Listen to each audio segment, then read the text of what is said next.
नहीं रहे बॉलीवुड के अभिनेता भारत कुमार। देश के जाने माने अभिनेता मनोज कुमार ने 87 साल की उम्र में आखिरी सांस ली। मुंबई के अंधेरी स्थित कोकिलाबेन धीरूभाई अंबानी अस्पताल में अभिनेता मनोज कुमार ने 87 साल की उम्र में 48 वर्षों की शैक्षणिक उत्कृष्टता के साथ 23 से भी ज्यादा प्रमुख बीटेक प्रोग्राम्स और 600 से अधिक अंतर्राष्ट्रीय छात्रों के साथ विज्ञान डीम्ड टू बी यूनिवर्सिटी देश की बेहतरीन यूनिवर्सिटी में से एक है। आखिरी सांस ली। गुरुवार शुक्रवार की दरमियानी रात 3:30 बजे मनोज कुमार ने आखिरी सांस ली। अपनी उम्र के चलते बीमारियों की वजह से वो अस्पताल में थे। अस्पताल में 3:30 बजे उन्होंने आखिरी सांस ली। जब उन्होंने आखिरी सांस ली, परिवार के करीबी सदस्य, उनके दोनों बेटे, उनकी पत्नी साथ में थे। लेकिन मनोज कुमार के अन्य परिवार के सदस्य, उनके भाई और साथ ही साथ परिवार के अन्य सदस्य भारत से बाहर रहते हैं। ऐसे पर उनके भारत आने का इंतज़ार है। 3:30 बजे मनोज कुमार ने आखिरी सांस ली और उसके बाद परिवार के कुछ सदस्य कई घंटों तक अस्पताल में मौजूद थे। फिर परिवार के सदस्य घर पर चले गए हैं। पार्थिव शरीर आज अस्पताल में ही रखा जाएगा। मनोज कुमार का अंतिम संस्कार शनिवार दोपहर 12 बजे विले पार्ले के हिंदू स्मशान भूमि में किया जाएगा। वजह यह है कि परिवार के अधिकतर सदस्य विदेश में रहते हैं। उनके भारत आने का इंतज़ार है। अभी अभिनेता मनोज कुमार के बेटे पत्नी साथ में हैं, लेकिन उनके भाई और उनका परिवार विदेश में रहता है और आज देर शाम या रात तक भारत लौटने की जानकारी है, जिसके बाद कल एक अंतिम दर्शन के लिए पार्थिव शरीर को रखा जाएगा और फिर दोपहर 12 बजे विले पार्ले के हिंदू स्मशान भूमि में उनका अंतिम संस्कार किया जाएगा।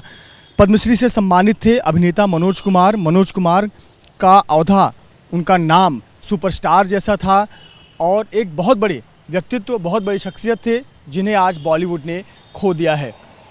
न जाने कितने फिल्मों में उन्होंने अपनी आवाज़ दी, पहचान दी, फिल्मों में काम किया अभिनेता के तौर पर और देशभक्ति से प्रेरित फिल्में बनाई, जिसकी वजह से उनका नाम भारत कुमार भी रखा गया। लोग उन्हें देशभक्ति की फिल्मों के लिए, देशभक्ति की प्रेरणा जगाने वाली फिल्मों के लिए जानते थे। अपने जीवन काल में उन्होंने 50 से अधिक फिल्में की। अधिकतर फिल्में उनकी देश प्रेम की भावना से ओतप्रोत रहती थी। 87 साल की उम्र में उनका निधन हुआ। बताया जा रहा है कि पिछले काफ़ी समय से बीमार चल रहे थे। उम्र संबंधी बीमारियों के चलते उनका निधन हुआ, ऐसी जानकारी अस्पताल द्वारा दी गई है। 24 जुलाई 1937 को आज के पाकिस्तान के एबटाबाद में उनका जन्म हुआ था, लेकिन भारत पाकिस्तान के विभाजन के बाद मनोज कुमार भारत लौट आए। यहाँ पर उन्होंने पढ़ाई की और फिर अपना करियर बॉलीवुड में बनाया। अनगिनत फिल्में की, जिसके लिए 1992 में उन्हें पद्मश्री से सम्मानित किया गया। साल 2015 में भारत सरकार द्वारा उन्हें दादा साहेब फाल्के पुरस्कार से भी सम्मानित किया गया। यदि हम उनके परिवार की बात करें तो उनके 2 बेटे हैं जो उनके साथ हैं। उनकी पत्नी शशि गोस्वामी, जो जानकारी के मुताबिक उनकी भी तबीयत इस वक्त ख़राब चल रही है। उनका भी इलाज चल रहा है। परिवार पर दुख की घड़ी आई है, लेकिन साथ ही साथ पूरा बॉलीवुड और देश शोकाकुल है। हर वो देश प्रेमी दुखी है जो ऐसी फिल्मों को पसंद करता था जो देश प्रेम पर आधारित रहती थी।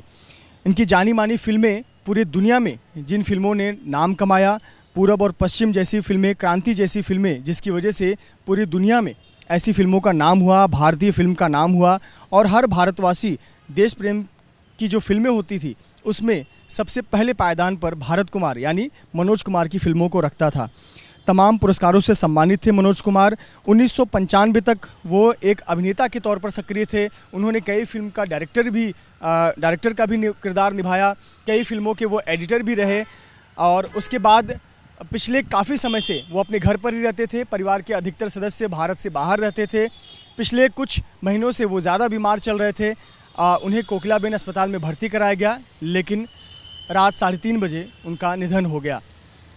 मनोज कुमार का अंतिम संस्कार विले पार्ले के हिंदू स्मशान भूमि में शनिवार को दोपहर 12 बजे किया जाएगा। उसके पहले एक भावपूर्ण श्रद्धांजलि का कार्यक्रम रखा जाएगा, जहां पर उनके चाहने वाले, उन्हें पसंद करने वाले, उनके करीबी बॉलीवुड से जुड़े हुए लोग आकर उनका अंतिम दर्शन कर सकते हैं।